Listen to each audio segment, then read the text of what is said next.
stay awake for too long. Don't go to bed. I'll make a cup of coffee for your head. I'll get you up and going out of bed. Yeah, I don't wanna fall asleep, I don't wanna pass away. I've been thinking of our future cause I'll never see those days. I don't know why this has happened but I probably deserve it. I tried to do. Baiklah, perkenalkan, saya Dwi Aprilia Veronica. Di sini akan menjelaskan tentang pengertian tumbuh dan kembang. Pertumbuhan adalah perubahan dalam besar, jumlah, ukuran, atau dimensi tingkat sel organ maupun individu yang bisa diukur dengan berat, gram, pon, dan kilogram.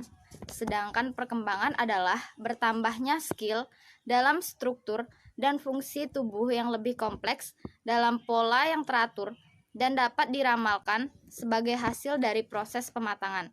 Jadi, pertumbuhan dan perkembangan secara fisik dapat berupa perubahan ukuran besar kecilnya fungsi organ mulai dari tingkat sel hingga pertumbuhan organ tubuh.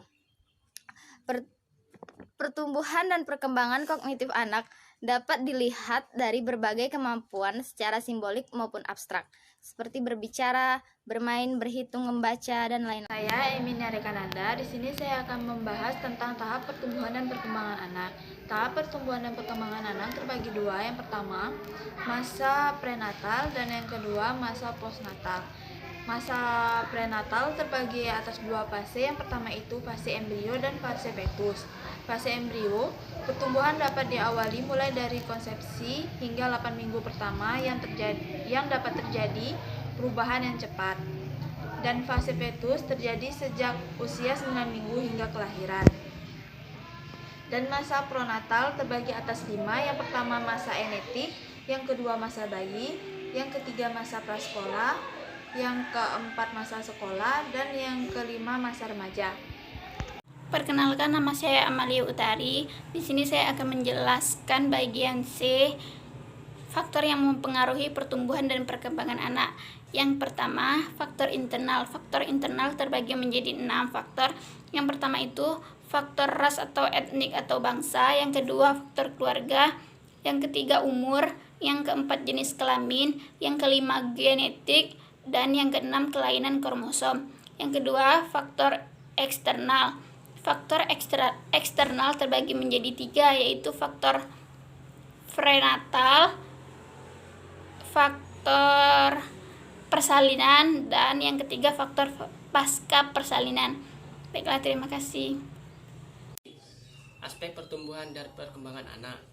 Departemen Kesehatan Republik Indonesia tahun 2009 menyebutkan aspek-aspek perkembangan yang dapat dipantau meliputi gerak kasar, gerak halus, kemampuan bicara dan bahasa, serta sosialisasi dan kemandirian. 1.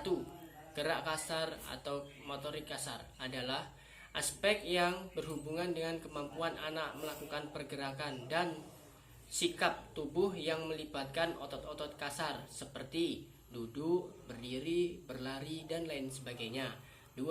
Gerak halus atau motorik halus adalah aspek yang berhubungan dengan kemampuan melakukan gerakan yang melibatkan bagian-bagian tubuh tertentu dan dilakukan oleh otot-otot kecil tetapi memerlukan koordinasi yang cermat seperti mengamati sesuatu, menjepit, menulis, dan lain sebagainya.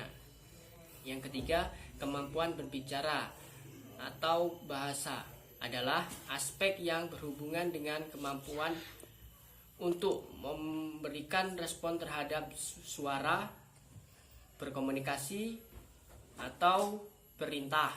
Nomor 4, sosialisasi atau kemandirian adalah aspek yang berhubungan dengan kemampuan mendirikan anak seperti makan sendiri, bermain, merapikan permainan sendiri, dan berinteraksi dengan lingkungan.